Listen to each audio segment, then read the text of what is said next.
Hi, I'm Nathan from Serious Geeks, and in this video I'm going to talk about what 2 wound Space Marines will mean for armies that don't use Codex Space Marines but are Space Marine armies.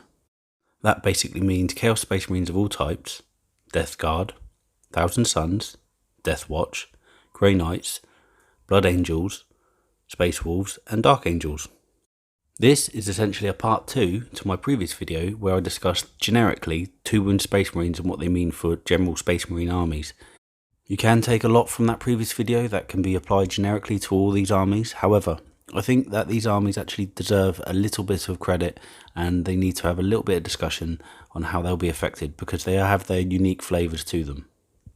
Starting with our more traitorous chaotic brethren, if we look at the Chaos Space Marine stat line, the basic stat line going up to 2 wounds is actually going to mean incredible change for them. Many Chaos Space Marine armies would focus just on cultists for their troops choices, and now, with the advent of blast weapons, 2 wound Chaos Space Marines are coming at the right time, because you can take actual Chaos Space Marines in your Chaos Space Marine army for once, which I think is an incredible move. I think it's brilliant. It means that if you take a Marine Horde, for example, I know some players who actually do this, a 20 strong Chaos Space Marine unit is going to have 40 wounds, which is going to be incredible marching up the table. For board control, 5-man units for Chaos Space Marines, 8-man units for Chaos Space Marines, 6-man, whatever your flavour is, whatever you prefer, they can really get around the table and just be a thorn in the opponent's side because they can't be easily removed. Whilst obviously being a Chaos player, you have other things coming for the opponent. If we look at other units that Chaos Space Marines have, such as Havocs, 2 wound Havocs, they're toughness 5 now. Sure, the unit has to be 5 strong, but now they've all got heavy weapons, they're hanging back, they're using obscuring terrain, and they have 2 wounds apiece. They're going to be a very difficult unit to remove. Warp Talons, Raptors even, I mean I think they'll be eclipsed by Warp Talons, but these 2 units, they'll become really powerful. A jump pack unit with 2 wounds is worth its weight in gold. As I mentioned before, the Blood Angels have been enjoying this for quite some time. And the fact that all Chaos Space Marine armies can have access to Warp Talons, which all have lightning claws, it's going to be an incredible combat unit that is just going to leap over obscuring terrain and engage the enemy. It's going to really change the way people build their army lists, I believe. We know that Terminators are going up to 3 wounds apiece. Chaos Terminators, they can have a lot of customization. I'm pretty sure I've got a Black Legion friend who's going to be very happy with this. It now means that Chaos Space Marines have access to teleporting an entire unit of Chaos Terminators with all sorts of weapons and sundry that are going to be a thorn in the opponent's side. Board control, attacking options, they can have combi weapons, all of them. I mean, the combi weapon changes themselves. Flamers going up to 12 range, that's going to mean 8 flamers in a unit, that's 8d6 hits. It's incredibly powerful. We're going to have a lot of changes in the meta, I believe. As always, we expect Chosen to be highly customizable. They probably need a little bit of a boost because outside special weapons, not a lot of people take them.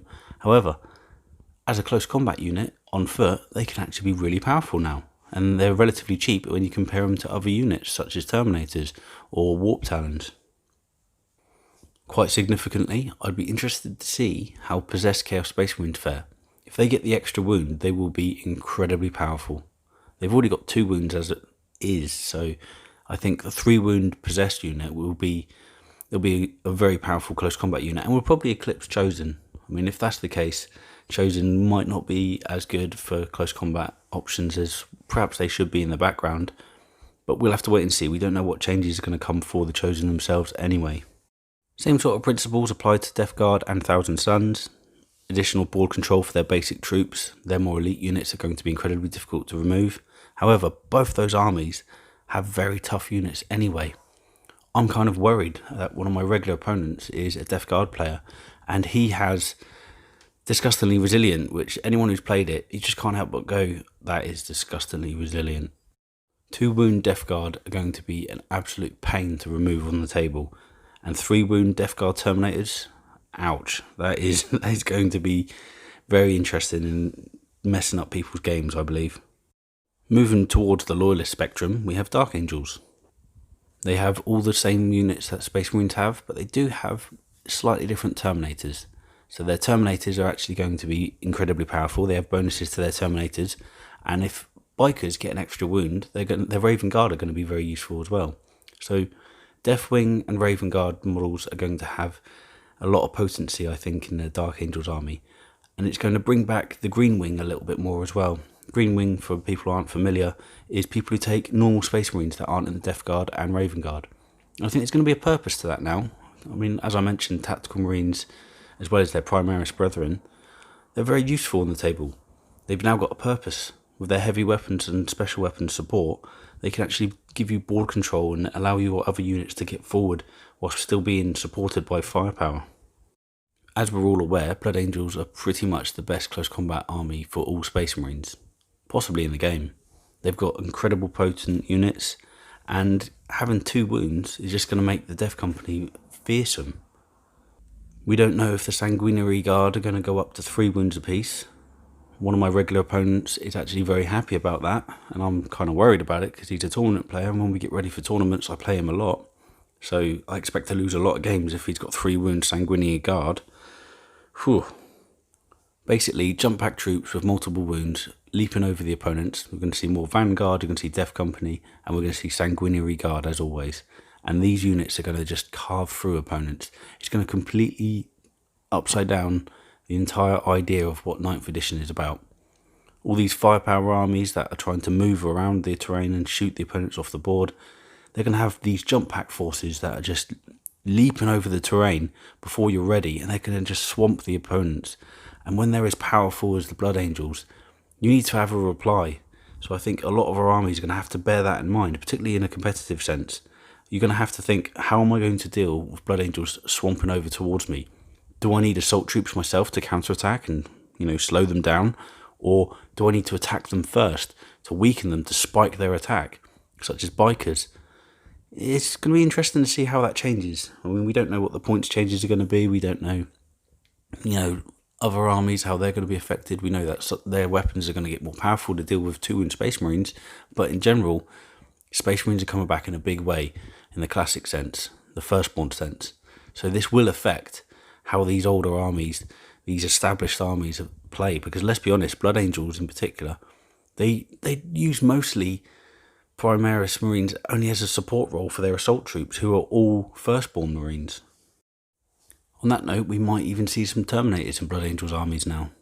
They can actually teleport down and do some damage with their bolters and their heavy weapons, depending on which unit you use, and they can hold an objective for quite a long time with transhuman physiology and having just a brilliant armor save and 3 wounds apiece. Moving on to Space Wolves, we could see a resurgence in a very powerful close combat force.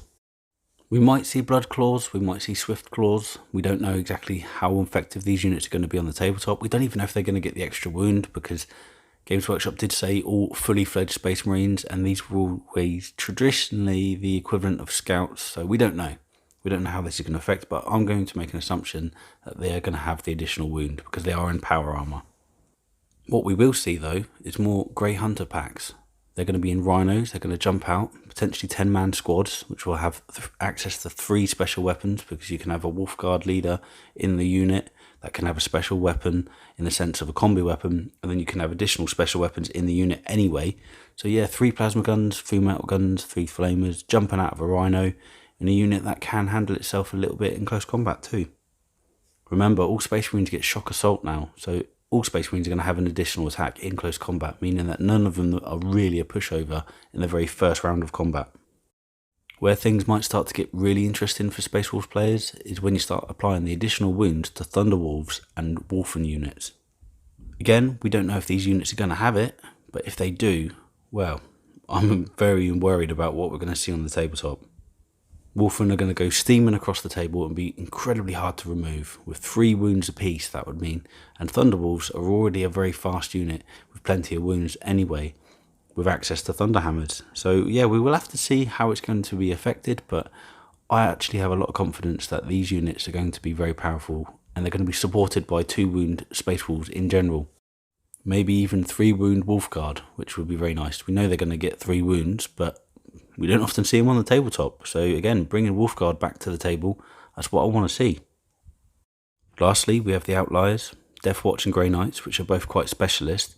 However, they're very happy to receive the additional wound of all Space Marines. Firstborn Death Watch are already very powerful. They've got their special ammunition, and they've also got Storm Bolters across the board. Now there were some changes to how that all is affected, but they still have a lot of firepower in these basic units, and also a lot of utility because you can add additional models into the unit, such as models with storm shields or terminators. Now we don't know if this is going to change in the next edition. We really don't, because they're going to be a supplement in an actual normal Space Marine army list, which probably means that we will see changes. However, I'm not going to make those assumptions yet. So in the meantime, looking at what we have for the Death Watch, at 2 wounds apiece, I think they're going to be in a very good place. Lastly, we have Grey Knights, who I think are going to be laughing at these changes. Their basic strike squads, their purifiers, all going to 2 wounds apiece means that their specialist units that are already very vulnerable to being high points costed and yet only have 1 wound are now going to have a bit of staying power. They're going to be very powerful on the tabletop with all those psychic powers. They can field all Terminator armies and they have access to a lot of Terminator models. I think we're all worried about Paladins going up an extra wound. Overall, I think this army is going to be a very aggressive army too. It's going to be able to really get in close to the opponents and actually risk getting into close combat and using its Nemesis force weapons alongside all those storm bolters, which I think is how to get the best out of the army normally. If you hang back and trade shooting blows, you're going to lose the game because you haven't really got the numbers to do so. Now, with 2 wounds apiece, like all Space Marines, you can get in close. You can afford to take some hits on the way in and still have a relatively powerful fighting force. Therefore, I think Grey Knights can really get the most out of themselves now with their Nemesis force weapons and storm bolters getting up close, rapid firing to the opponent, chopping through the opponent, and using their psychic powers, which are all fairly close ranged anyway. Overall, this is a fairly quick review. I mean, let's be honest, I did most of the work in the previous review, but I must say that these armies are all going to benefit greatly, and they're probably a lot happier than the actual Codex Space Marines armies.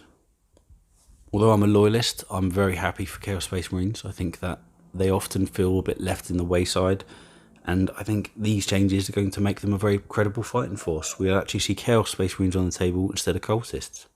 We'll see things like Possessed more often. We'll see Havocs that are very useful on the tabletop, able to march forward with their heavy weapons, join in an attack, and still be able to take a bit of a hit and not lose those expensive weapons so easily. Terminators of all armies are going to get a boost. We want to see as many Terminators on the tabletop as possible. I absolutely love Space Marine Terminators of all types, spiky or otherwise. And let's be honest, they're an iconic unit. So seeing them a lot more credible on the tabletop is going to be very fun. Anyway, that's it for me. I'm going to shoot off. Please like and subscribe. Comment below if you have anything to say about these changes.